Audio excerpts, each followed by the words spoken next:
Hey students, and today we want to conduct a review of the zero product property. So first of all, let's review what the zero product property actually says. If A times B equals 0, then either A equals 0, B equals 0, or both A and B equal 0. So let's move on to our first example. Let's suppose we're asked to solve x plus 3 times x minus 5 equals 0. Well, using the zero product property, we know that x plus 3 equals 0 or x minus 5 equals 0 because of one of these two factors or both of these factors must equal 0 to get a product of 0. So to figure out what x satisfies these, we're just going to solve each of these equations. To solve the first equation, we'll subtract 3 from both sides.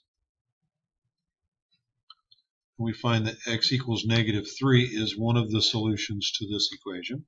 Or we'll add 5 to both sides. We find x equals 5 is another solution. And to write that in set notation, the solution set would be negative 3 or 5.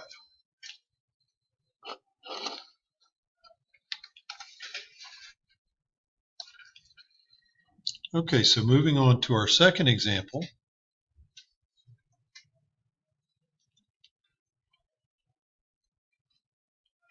We're asked to solve 2a plus 4 times a plus 7 equals 0. So again, using the zero product property, I'm going to set each factor equal to 0. So I'm going to take my first factor, 2a plus 4, set that equal to 0, or I'm going to set a plus 7 equal to 0. Then I'm going to solve each equation. So I'm going to subtract 4 from both sides. So 2a equals negative 4. Then I'll divide both sides by 2. And a equals negative 2 is one of my solutions. For this equation, I'll subtract 7 from both sides. And I find that a equals negative 7 is my other solution. So putting that in set notation, I write my braces, negative 2, comma, negative 7. So my solution set is negative 2 or negative 7. Alrighty, so let's do one more example. Example number 3. In example number 3, we're being asked to solve 3t plus 5 times t minus 3 equals 0. So again, in this situation, using the zero product property, I know that either this factor has to equal 0, or this factor has to equal 0, or both factors have to equal 0 to get a product of 0.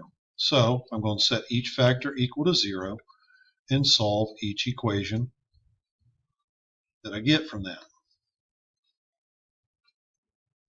So here I'm going to subtract 5 from both sides.